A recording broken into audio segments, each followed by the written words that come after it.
किसी भी मतदाता का नाम गलत कट सकता है, आपकी जगह किसी और का कट जाए।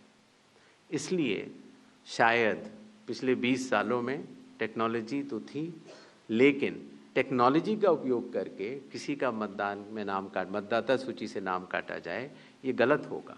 और इसीलिए चुनाव आयोग ने ऐसा नहीं किया।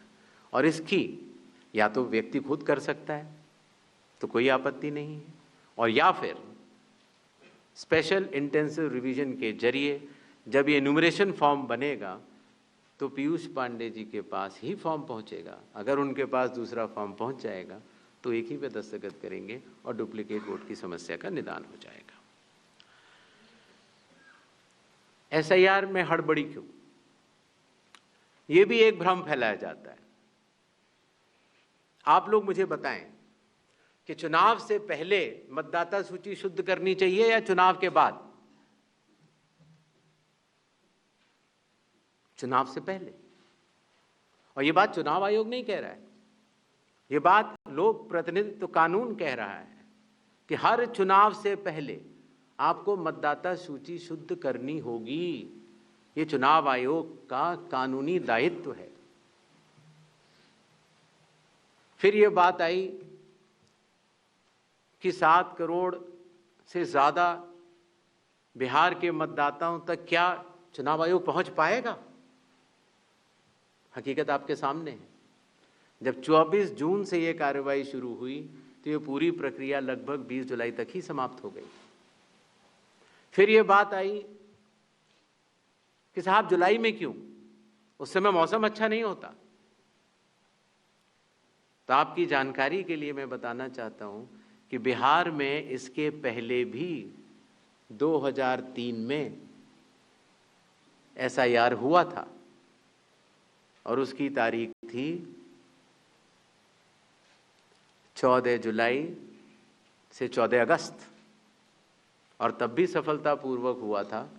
और इस बार भी सफलतापूर्वक सबके एन्यूमरेशन फॉर्म्स वापस आ गए। एक और सवाल पूछा गया कि माननीय सुप्रीम कोर्ट के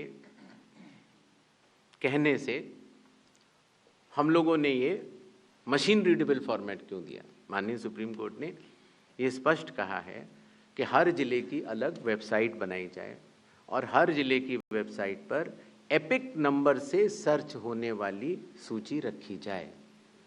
और आपको ये जानकर हर्ष होगा कि 56 घंटों के अंदर चुनाव आयोग ने उसका अनुपालन किया है और हर जिले की वेबसाइट की सूची आप सबको जो फोल्डर दिया गया है उसमें है, आप भी सर्च कर सकते हैं। जहाँ तक आपके पास जो फोल्डर दिया गया उसमें एक वो भी मिनट्स मौजूद है 20 जुलाई के, जहाँ पर अगर आप खोलेंगे तो उसमें आप पाएंगे कि हर बूथ पर booth level officer, booth level agent, sarpanch सबने मिलकर ये दस्तखत करके सूची बनाई कि ये लोग मृत पाए गए हैं, उनका एपिक नंबर भी है, उनका नाम भी है, और ये लोग स्थायी रूप से स्थानांतरित पाए गए हैं, उनका नाम भी है, और इन लोगों का इन्यूमरेशन फॉर्म या इन लोगों का नाम एक जगह से ज़्यादा है, वो भी है। आप उस सूची को देखें तो ऐसा नहीं है कि चुनाव आयोग ने ये लिस्टें साझा नहीं की थी, लेकिन चूंकि इसका अंतिम निर्णय अभी ईआरओ ने नहीं लिया था, इसीलिए ये सूचियां राजनीतिक दलों को दे दी गई थी। और कुल मिला के जिन लोगों के इन्यूमरेशन फॉर्म नहीं आए, वो 1 अगस्त को जब ड्राफ्ट लिस्ट दी गई थी राजनीतिक पार्टियों को, वो भी दस्तावेज आपको दिए गए हैं जिसमें कि हर पॉलिटिकल पार्टी ने साइन करके ये लिस्ट ली है, जिसमें कहा है कि ये वाले नाम तो आ चुके हैं प्रारूप सूची में और ये वाले नाम नहीं आए हैं। हर जिला प्रेसिडेंट ने उस लिस्ट को सत्यापित किया है 1 अगस्त को और अपने टेस्टिमोनियल भी दिए हैं। टूट गए हों, अगर वो नाम दे पाए तो चुनाव आयोग का तो नारा है हर पात्र मतदाता को सूची में लाना है, और हर अपात्र मतदाता को सूची से हटाना है। तो उस उद्देश्य में ये हमारी मदद कर रहा है। एआई और डीप फेक हमारे लिए वास्तव में चुनौती है। अभी कल किसी एक ट्विटर हैंडल पर एक एआई जनरेटेड वीडियो थी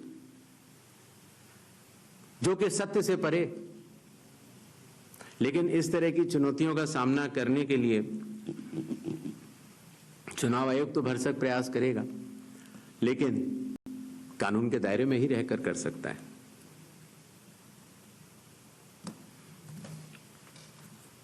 एक और सवाल आया था कि आखिर चुनाव आयोग पात्रता की जांच क्यों कर रहा है। संविधान के अनुच्छेद 326 में हर मतदाता की पात्रता स्पष्ट रूप से लिखी गई है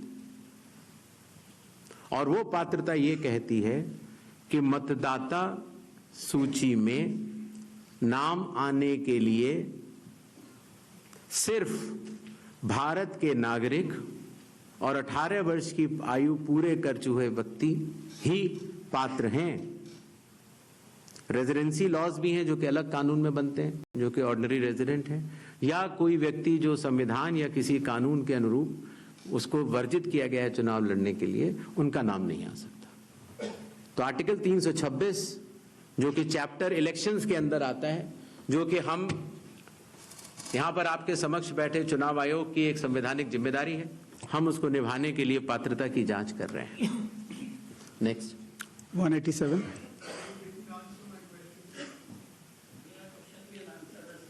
विल कम बैक। उसका जवाब मैं दे चुका हूं, शायद आपने, मैं दोबारा बता देता हूं। ग्रेडेड रिस्पांस होता है चुनाव आयोग का।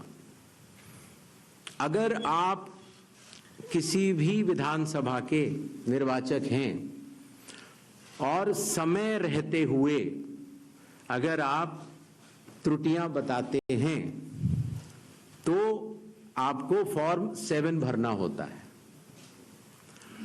अगर आप किसी भी विधानसभा के निर्वाचक हैं और समय परिधि के बाद अगर गलतियां बतलाते हैं तो उसको सिर्फ एक राजनीतिक स्टेटमेंट माना जाता है।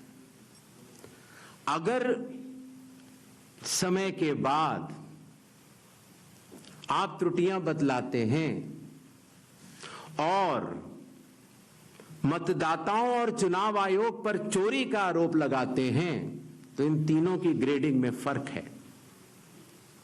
और इसीलिए मैं सभी से यह निवेदन करूंगा कि अगर आप निर्वाचक नहीं हैं और अगर आपको शिकायत करनी है चुनाव आयोग के समक्ष, तो आपके पास, मेरे पास, किसी भी सांसद के पास, किसी भी एमएलए के पास और आपके पास भी सिर्फ एक ही विकल्प है, और वो विकल्प है registration of electoral rules, rule 20 sub clause 3 sub clause B, जिसमें कि आपको इलेक्टोरल रजिस्ट्रेशन ऑफिसर के सामने जिस भी कारण से आप बता रहे हैं कि ये गलत है, आप वो एविडेंस प्रोड्यूस करेंगे और आप शपथ लेंगे और आप इस बात को बताएंगे। आगे 187 Gyanesh sir, will come back. Ankit Gupta ABP news से।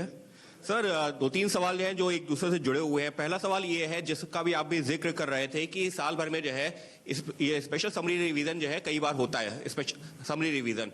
तो इस साल की शुरुआत में जब जो है समरी रिवीजन हो चुका था, तो उसके बाद पिछले 6-7 महीनों में करीबन 22 लाख लोग मृत पाए गए, करीब 32 लाख शिफ्ट हो गए।